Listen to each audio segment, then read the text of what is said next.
Nedavno ste kupili ili sada razmišljate o kupnji rabljenog automobila.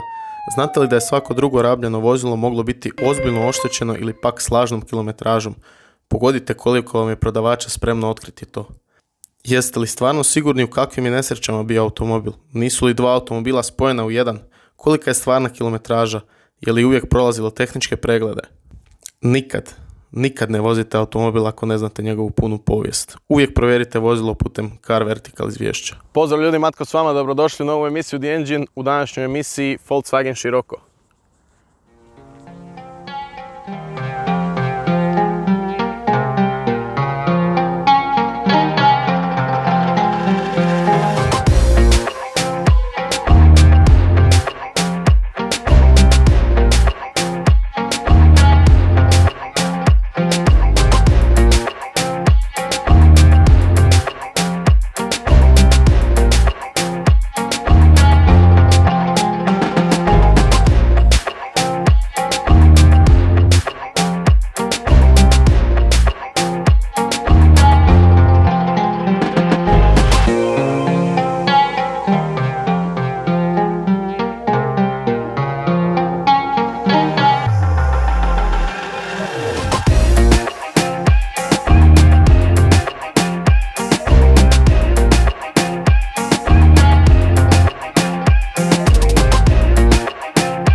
Na današnjem testu imamo Volkswagen Scirocco koji je nama mlađim generacijama poznat kao zapravo jedini Volkswagen Scirocco kojeg znamo. A zašto je to tako kad je ovo treća generacija? Pa to je tako zato što se prva generacija Scirocca proizvodila od 1973. do 1981. Zatim druga od 1981. do 1992. I onda je bila 16 godina suša sa Sciroccom do 2008. godine. Do ove treće generacije. Treća generacija se počela spomenute 2008. godine ponovo proizvoditi. 2015. godine je napravljen facelift ili krajem 2014. pardon, da bi se 2017. godine u konačnici ponovo prestala proizvoditi. Prve dvije generacije proizvodile su u Njemačkoj, ova treća u Portugalu. Sad zašto se prestala proizvoditi? Ja imam neku svoju teoriju, da li ćete se složiti ili ne. Mislim da su oni jednostavno morali prestati proizvoditi ovakve automobile zato što su to nekakvi style automobili koji se prodaju manje od njegovog recimo konkurenta Golf 6, Golf 7. Prodaju se manje, a koštaju više, tako da je Golf definitivno isplativiji. Ja bih istakao uz te dvije generacije Scirocca koje su također dobro izgledale za svoje vrijeme, istakao bih i Volkswagen Corrada kao još jednog prethodnika ovog Scirocca. Zašto? Zato što je to još jedan automobil, još jedan kupe koji se baš onako posebno ističe u Volkswagenovoj povijesti. A Scirocco ove treće generacije je po mom skromnom mišljenju najbolje dizajnirani Volkswagenov automobil 21. stoljeća. S prednje strane možemo vidjeti, recimo ovaj auto konkretno je 2011. godina, možemo vidjeti da su mu farovi blago izblijedili, ali naravno to se poliranjem vrlo lako riješi. Jedan crni Volkswagenov logo. Sviđa mi se grill, zašto? Zato što je iz dva dijela, prvo dole jako lijep uzorak grila, a ono što još možemo vidjeti da je jedan komad grila i ovdje odmah ispod haube između farova. Sa lijeve i desne strane ovako jedan dizajnerski detalj u kojoj je integrirana maglenka, katadiopter i žmigavac. Zatim idemo na bok automobila gdje već vidimo njegovu kupeovsku liniju, zapravo kao da ste uzeli Golfa i spljoštili ga odozgora. Zašto? Zato što je auto dosta niži, znatno niži i znatno širi. Što se felgi na ovom automobilu tiče, jako lijepe Volkswagenove crne felge, vidite kako se sjaje, baš su onako jako lijepo i jako dobro održavane. Radi se inače o 19-cama koji su sjajno legne na ovaj automobil i čak možete vidjeti da ima još dosta mjesta. Realno može se ovdje staviti možda i mrvicu veća felga. Doduše ovdje se radi o niskom profilu gume, ali kad se vozite zapravo ja ne bi ništa mijenjao na kotačima jer je i udoban i lijepo se upravlja. Zbog automobil, kao što sam spomenuo, jako lijep. Mislim, generalno to vizualno definitivno lijepo izgleda. Pogledajte koliko su vrata samo široka, znači morate, recimo ako ste u gradu, morate zaista paziti da imate mjesta za otvoriti vrata jer vrata su pa za nekakvih 20% šira, možda i 25% od nekog prosječnog automobila. Još bi dvije stvari istakao s boka automobila, a to je ovaj istaknuti prag, znači ovaj donji dio kao da je izvučen van, to naravno da uvijek izgleda lijepo i sportski i naravno ovaj zadnji dio, znači ova linija kako ide prema iza, gledajte koliko auto je zapravo, koliko se s te zadnje strane ovaj dio automobila izbočio i koliko mišićavo i sportski izgleda, to ćemo najbolje evo sad iz ovog kadra vidjeti. To nas vodi na zadnji kraj automobila, zadnji kraj ja bih rekao ujedno i najljepši. Znači kad ga gledate odavde, ono doslovno auto izgleda kao neka sportska jurilica, iako se radi recimo u ovom našem konkretnom slučaju o 2.0 dizelu. Proći ćemo i ovaj zadnji kraj izvana, gore možemo vidjeti ove nekakve imitacije kopči na samom prtljažniku. Prtljažnik jako malih dimenzija i evo da vidite ključ, imamo tipku kojom otvaramo prtljažnik. Zašto otvaramo na tipku? Zato što ga odavde ne možemo otvoriti. To je malo nepraktično da se prtljažnik ne može otvoriti odavde, nego samo na tipku na ključu i na tipku u interijeru koju ću vam pokazati. Kao što vidimo, dimenzije prtljažnika pa za jedan kupe poprilično poštene. Ono što treba naglasiti da je ovaj prostor jako mali, znači sami prostor za utovar, istovar stvari je dosta težak i vidite koliko je ovo zapravo visoko ovdje i odignuto od poda, tako da ćete morati stvari malo više dignuti. I to je ono zbog čega se uvijek Golf bolje prodavao od široka. Ok, normalno prvo radi broja vratiju, ali na kraju krajeva i radi praktičnosti koja ipak većini ljudi ispred dizajna, ispred uživanja u automobilu nisu svi kao mi koji volimo automobile. Što se tiče zadnjih štopki, jako lijepo odrađen posao, opet znači dizajn prije svega, to je toliko lijepo dizajnerski razmišljano, znači u liniji automobila je ovaj dio lampe, zatim ovaj dio lampe je u liniji stražnjeg kraja, sve jako lijepo napravljeno i zadnji kraj se završava, vidimo dole katadioptere. Jako lijepo odrađen branik, s obzirom da je branik praktički pola zadnjeg kraja, vidite koliko je ovdje branik visok. Integrirani su i senzori i tablica, sve jako lijepo izgleda i zadnji kraj se završava sa dva prava auspuha. Zašto? Zato što je auto dizajniran u vremenu kada još ovi fake ispusi nisu bili u modi. Dizajn kao broj 1 u eksterijeru, a dizajn kao broj 1 i u interijeru. Možemo vidjeti ova krasna sjedala. Ovo su znači tvornička sjedala u široku. Podsjetit će sigurno na Golf R, zato što tamo imamo vrlo slično, samo sa žigom. Vozačevo sjedalo je također na struju i ono što je dosta jednostavno, znači ovdje možemo nagnuti sic i imamo ovdje još tipke da pomaknemo sjedalo naprijed.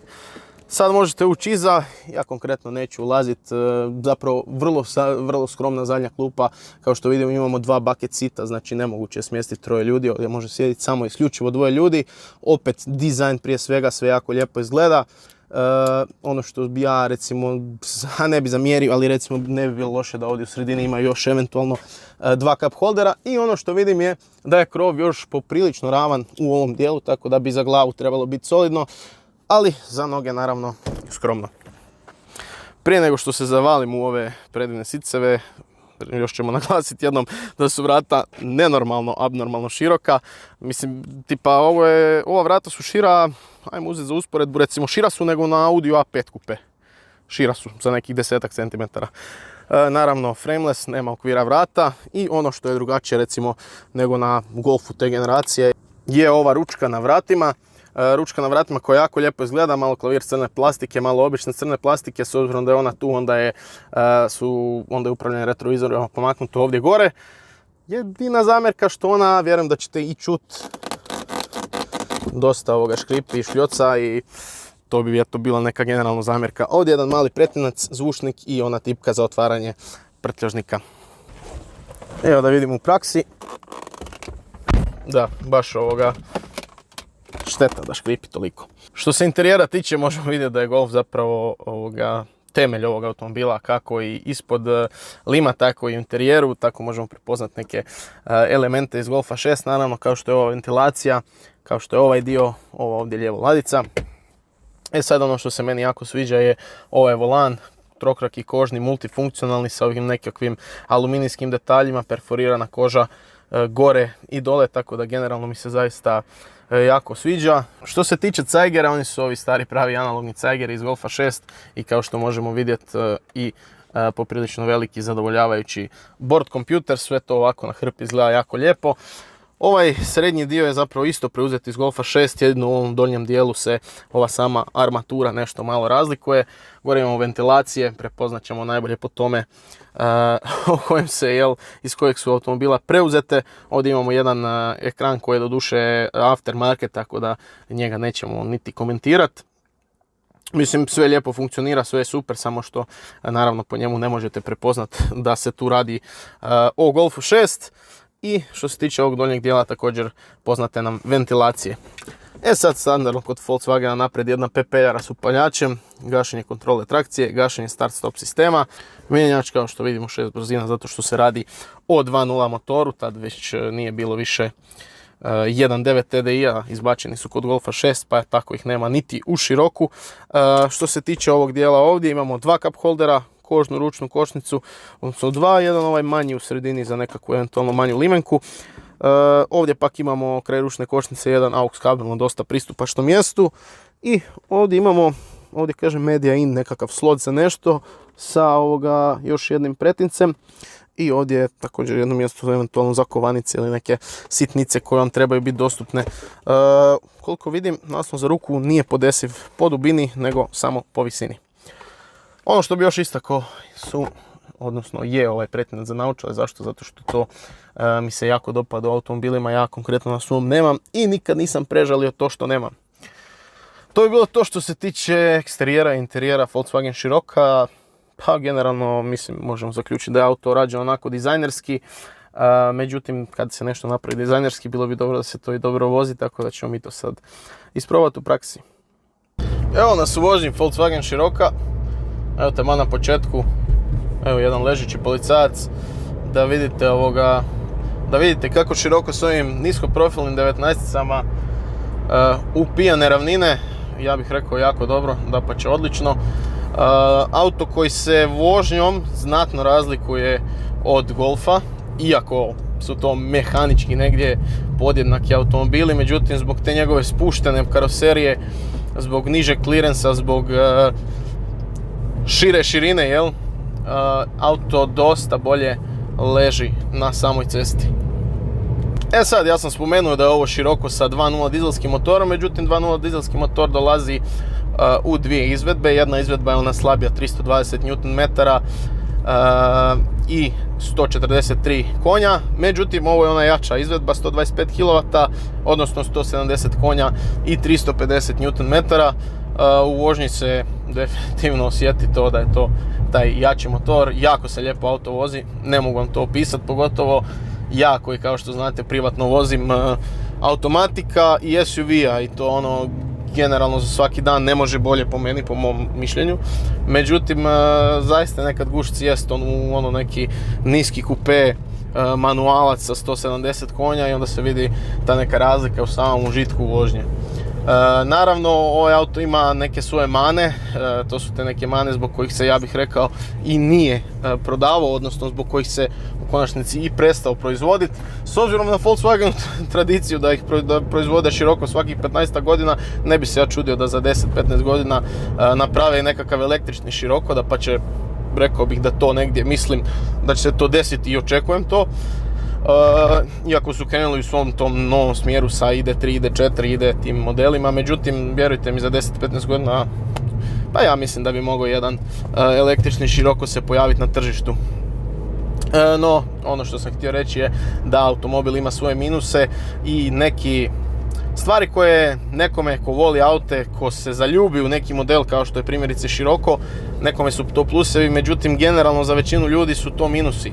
A minusi su naravno, minus je taj zadnji kraj koji predivno izgleda, međutim on je generalno nepraktičan za utovar, istovar stvari. Vrata koja su vizualno jako lijepa, široka, nemaju okvir na prozoru, su zapravo vrlo nepraktična zato što morate parkirati na parkirno mjesto koje ima dosta mjesta sa strane. Isto tako dosta se teže ulazi u auto. Ja primjerice, ja kad ulazim u auto moram sicu ručno pomaknuti iza. Znači sad kako sjedim, iziđem iz auta, međutim kad ulazim problem mi je, zašto? Zato što već ovdje počinje padati ovaj A stup i odavde ja jako teško ulazim u auto zato što udaram glavom.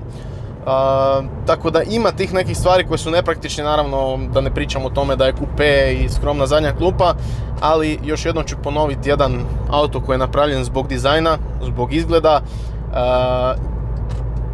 Po mom mišljenju najbolje dizajnirani Volkswagen automobil u 21. stoljeću, svaka čast Golfovima, svaka čast Passatima, svaka čast čak i Arteonu. Međutim, ljudi, ovo je auto, ovo je trenutno dizajn, sami dizajn ovog Chiroca, on je izišao 2008. Mislim da je dizajn napravljen još 2005. godine, koncept, 2006. godine, pardon, koncept, znači 15 godina star dizajn, on dan danas na cesti izgleda vrlo moderno. I to ovaj prije redizajna, znači poslije redizajna kad su dobili nešto modernija svjetla, izgleda još bolje, još novije, još više u korak s vremenom, ali čak i ovaj koji je, kažem, 2011. godina, znači prije redizajna, onaj nekakav izvorni zapravo dizajn Chiroca je upravo ovaj na ovom automobilu, on dan danas izgleda itekako moderno.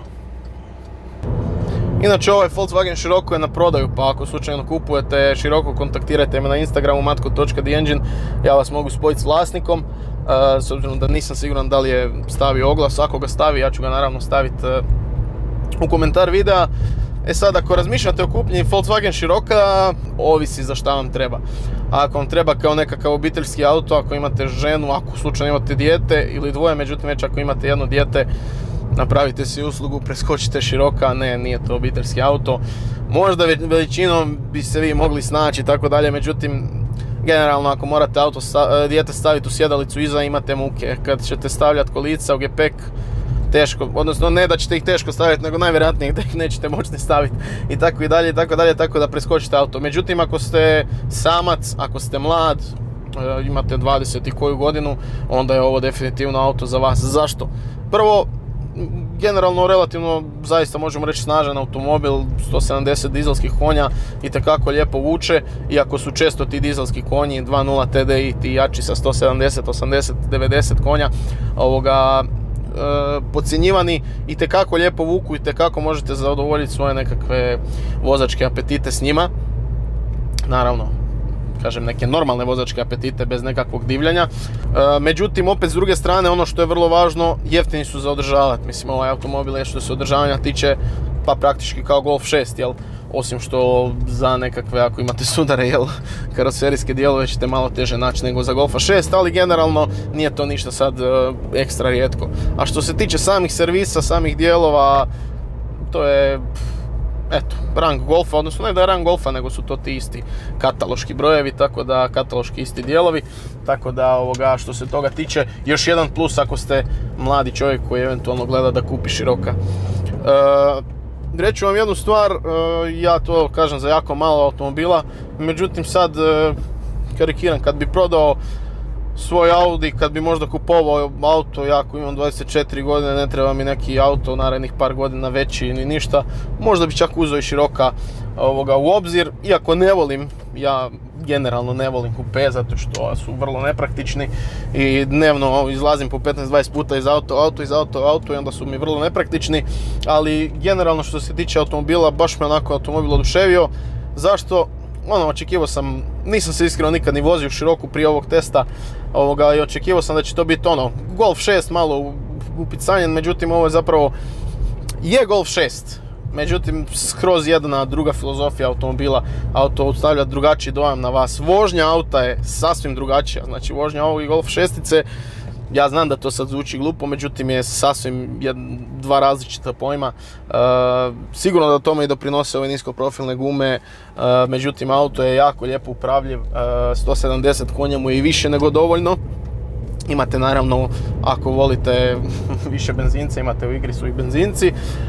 Međutim, ono što bih ja zaključio za Scirocca, za mladog čovjeka sjajan auto, najbolji Volkswagen auto u ovom stoljeću, čak mi je ljepši od Arteona, generalno, s obzirom da je izišao 15 godina skoro prije Arteona, onda moramo, nije 15, ali izišao je 10 godina prije Arteona, onda moramo mu odati nekakvu počast i zaista reći da je ovo jedan hvale vrijedan automobil. Ljudi, to bi bilo to što se tiče ovog testa. Ja se nadam da vam se svidio test i da sam vam pokazao sve što ste htjeli znati o Volkswagen Sciroccu. O Volkswagen Sciroccu zapratite Instagram matko.theengine. Za idemo radimo i Matko The Engine majice zapratite, odnosno posjetite matko.theengine.com web stranicu. Like, share, subscribe i vidimo se u nekom od idućih videa.